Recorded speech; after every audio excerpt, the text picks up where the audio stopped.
धक्काबुक्की झालेली आहे, कोणते विषय होते आणि कशामुळे धक्काबुक्की झाली? मुळात परिस्थिती अशी आहे की बहुजन विकास आघाडीचे काही लोकप्रतिनिधी हे मान्य करायला तयार नाहीत की वसई आणि नालासोपारामध्ये त्यांचा पराभव झालाय. लोकांनी त्यांच्या आमदार पदाच्या उमेदवारांना नाकारलंय आणि हाच उल्लेख ज्या वेळेला घोषणाबाजी झाली त्यावेळेला हा उल्लेख झाला की लोकांनी नाकारलाय.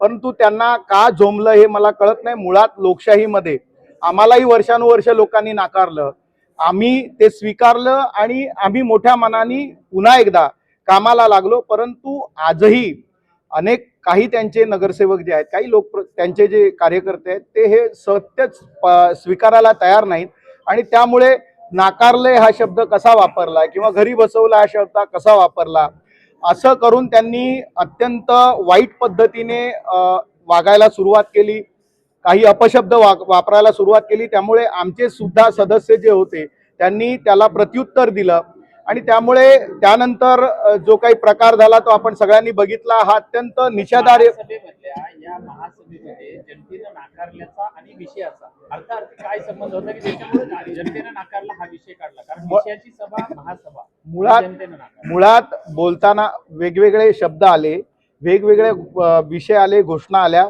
त्याच्यावरून जनतेने जे नाकारलंय त्याच्यावरती आला विषय. परंतु शेवटी कसं आहे की आपण लोकशाहीमध्ये आहोत, जे सत्य आहे ते स्वीकारायला हवं आणि मुळात त्याच्यावरून एवढा गदारोळ किंवा शिवीगाळ किंवा अपशब्द वापरण्याची गरज नाही. तो जो काही विषय आला, घोषणाबाजी झाली, आमच्याही सदस्यांनी घोषणा दिल्या, त्यांच्याही सदस्यांनी घोषणा दिल्या आणि त्यामुळे बोलता बोलताना हा विषय आला. परंतु त्याच्यावरती इतक्या खालच्या पातळीवरती जाण्याची गरज नाही. आता तो विषय संपलेला आहे. सन्माननीय महापौर साहेबांनी सुद्धा त्याच्यावरती वादावरती पडदा टाकलेला आहे. त्यामुळे आम्ही हा विषय पुढे वाढवू इच्छित नाही. परंतु लोकशाहीमध्ये आपला पराभव स्वीकारण्याची मानसिकता ही लोकांनी तयार करायला पाहिजे, बहुजन विकास आघाडीवाल्यांनी पण तयार करायला पाहिजे अशी अपेक्षा आहे.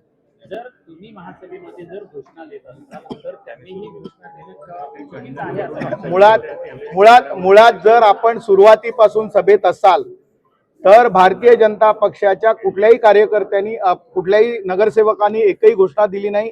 सुरुवातीपासून बजेट मांडण्यापासून अनेक वेळेला बहुजन विकास आघाडीच्या नगरसेवकांनी आपल्या पक्षाचा आणि नेत्यांचा उदो केला.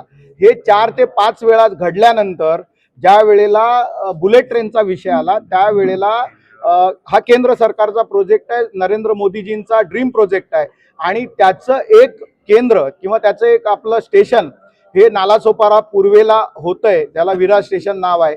आणि ते झाल्यानंतर आमच्या कार्यकर्त्यांनी उत्साहामध्ये नरेंद्र मोदींच्या म्हणजे देश का नेता कैसा हो, नरेंद्र मोदीजी ऐसा हो आणि भारतीय जनता पार्टी आणि भारत माता की जय या घोषणा दिल्या.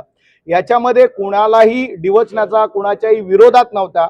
तुम्ही तुमच्या नेत्यांच्या समर्थनात घोषणा दिल्या, आम्ही शांत राहिलो.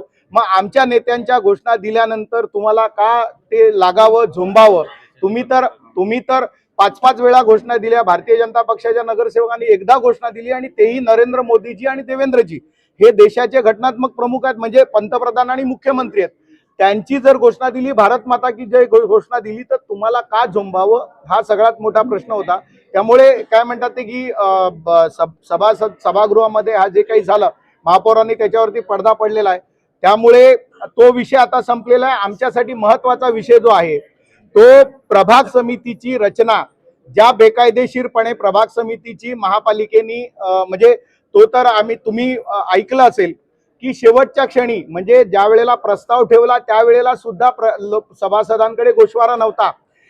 सभागृह नेत्यांनी प्रस्ताव वाचून दाखवला, त्याच्यानंतर विरोधी पक्षनेत्यांनी गटनेत्याकडे फक्त ती प्रत दिली. मुळात असं आहे की आपण बघितली रचना तर पूर्वेचा प्रभाग पश्चिमेच्या प्रभाग समितीला आणि एक पश्चिमेचा प्रभाग पूर्वेच्या प्रभाग समितीला, एक अनाकलनीय अशी रचना सगळीकडे झालेली आहे. तुम्ही आपण बघात तर काही ठिकाणी 12 आहेत, काही ठिकाणी 16 आहेत.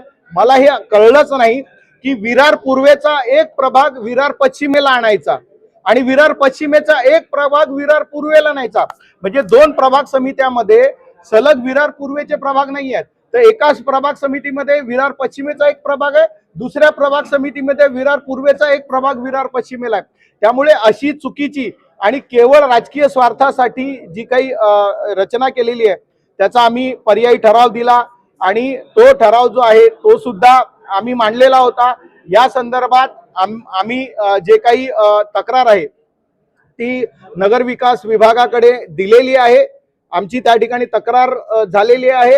येणाऱ्या काळामध्ये त्याच्यावरती कारवाई होईल आणि हा जो काही ठराव केलेला आहे तो विखंडित होईपर्यंत भारतीय जनता पार्टीचा आम्ही सगळे त्यामध्ये काम करत राहू.